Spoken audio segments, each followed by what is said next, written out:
Welcome to Immigration Quicktake. This is Ellie Rutledge Silver with the American Immigration Lawyers Association. This week, the Texas Department of Family Services, or DFPS, approved the application for the Family Detention Center in Karnes City, Texas, to be a licensed child care facility. Here to share how this happened and what it means is AILA member Denise Gilman, who heads the immigration clinic at the University of Texas Law School. Denise, thanks for joining me. What does the license mean for the Karnes facility?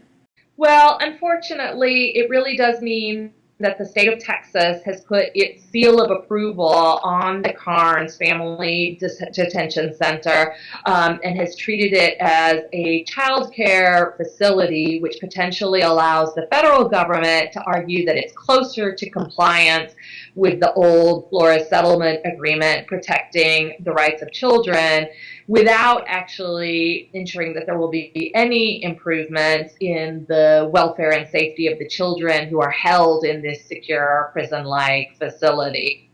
The license for now is only an initial temporary license, good for 6 months, and we understand that the agency will be going in and conducting more robust investigations over the next 6 months, and we believe that there will be many problems that will surface because the facility clearly doesn't comply with basic standard guidelines for the protection of children, but we fear that the agency will go ahead likely and issue a permanent license at the end of the 6-month period, because that is sort of the tradition of the agency, is that it is very difficult to convince the agency to pull a license once it's in place, or to refuse to issue a permanent license to really ensure full accountability for the treatment of children.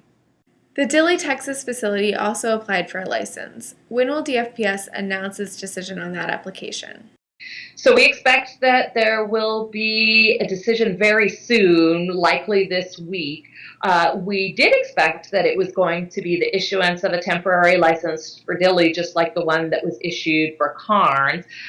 There is some hope now that there will be a delay in that, because litigation has been filed again in state court challenging the regulations that allow for these licenses to be issued at all. Those are new regulations adopted by the state of Texas just this year in order to license Karnes and Dilley. So there's some possibility that with that litigation pending, either that the judge will order a delay in a decision on the license for Dilley, or that there will be some agreement reached with the government, with the state of Texas, to hold off on licensing Dilley until consideration can be given to the issues raised in the litigation.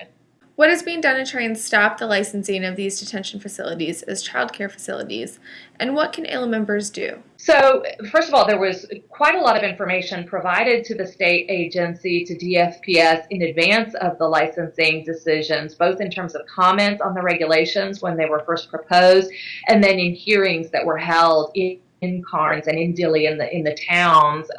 in the consideration of the license applications for the two facilities. So a lot was done to really present the agency with the multiple health and safety concerns that are presented by the facilities, and those may still have an impact on the way the decision making finally ends up.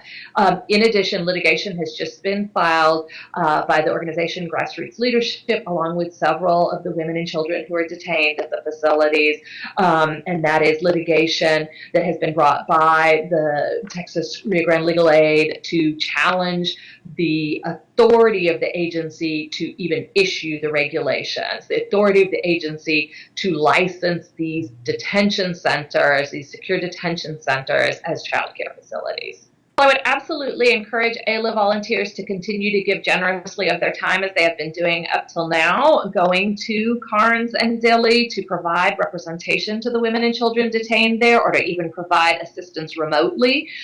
because the contact with the families at the facility, the assistance to those families, is really what allows us to know what is happening in the facilities, which will allow us to continue to challenge the treatment of these facilities by the state agency as child care centers rather than what they really are, detention centers. We also do expect that it will be very, very important in the coming months, particularly during these 6-month trial periods of temporary licensing to bring forward every complaint of violations of the standards for residential childcare that we can, as part of the effort to really force the agency to see that these are not appropriate childcare facilities. And so if we have AILA members in the facilities working with families, it will be much more likely that violations of the standards will come to our attention and that complaints can be filed. Thanks, Denise, for joining me. For the rest of you, please stay tuned for more updates from the American Immigration Lawyers Association.